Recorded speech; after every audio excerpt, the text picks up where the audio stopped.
Hello, everyone. I am Richard Mitchell, the Reviews Content Director here at Joystick, and joining me also is Mr. Thomas Schulenberg, our Weekend Editor. Hey there.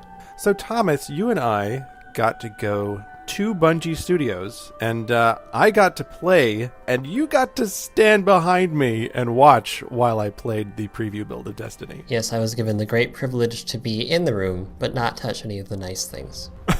So they didn't have enough stations or something. So I thought that would be an interesting perspective, right? Because I actually got to sit down and play the game, and you got to form sort of different impressions by watching it. And both of us sort of went into the event with sort of our impressions of the game. So just watching me play it, this is Bungie's new huge shooter from Activision. I mean, what were you thinking? I'm thinking, and I don't want to get down on it because obviously I haven't played it, but just from looking at it, it seems like Borderlands, but Halo-ish in terms of combat. Is that fair?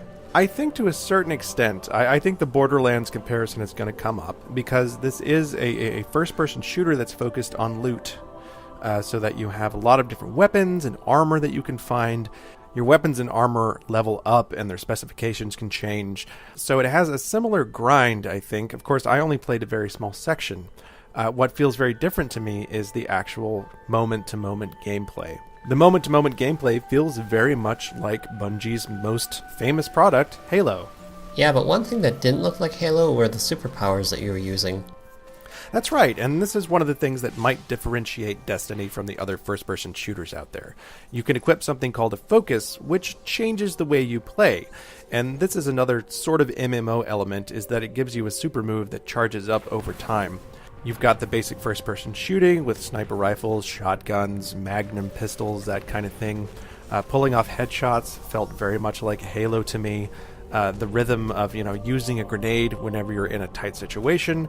But on top of that, you have some of these other skills that almost feel kind of like an MMO. Yeah, and like Halo, you can play it alone, but that's not the main point, right? No, that's not really the point of the game. Bungie has been hyping these social features, again, almost like an MMO, but this is the one part of the game that we didn't really get to sample that much. So we got to play what's called a strike mission, which is for 3 players. They go down and you just complete a mission together. And like I said, that moment-to-moment gameplay felt very much sort of like a Halo game, but with iron sights, a couple of extra abilities thrown in there. But what Bungie's been talking about are all these social features. Something that we didn't get to try out, for example, are public events.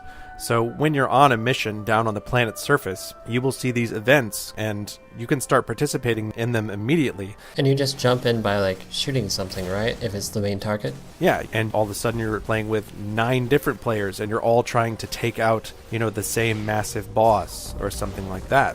And then the other thing that they talked about is the central hub. This is the big social space. It's called the Tower, which is in third person so that you can see your fancy armor. And you see people walking around doing emotion animations the same way you would in an MMO. And that's something we didn't get to see. Right, so there's a lot that we don't know from this event, but now that you've got a chance to play it, you can kind of tell whether or not it's going to stand out from its competitors, right? Well, I would really still like to get a really good feel for the game. I'd like to be able to sit down at the very beginning and just play for 2 hours to get a feel for the overall flow of the story and the different multiplayer missions and the public events. But shooting things feels good. And they've set it up so there are several different enemy factions, and they all have different enemy units. Some of them had shields. Some of them were floating orbs, these robots that have different powers. But I feel like what's going to make the game stand out is how they execute the campaign and how you flow in between these single-player missions, multiplayer missions, the social hub of the Tower, and that's what we don't have a feel for yet. And that's what I really want to know about. Alright, sounds kind of promising. When are we going to find out more about Destiny? Bungie promised us there will be more information at E3. Hopefully we will learn about the campaign, how everything ties together, and that's cutting it pretty close because the game itself comes out on September 9th, later this year. Moment-to-moment gameplay, the actual gunfighting, and this is terrible. That's a spirit.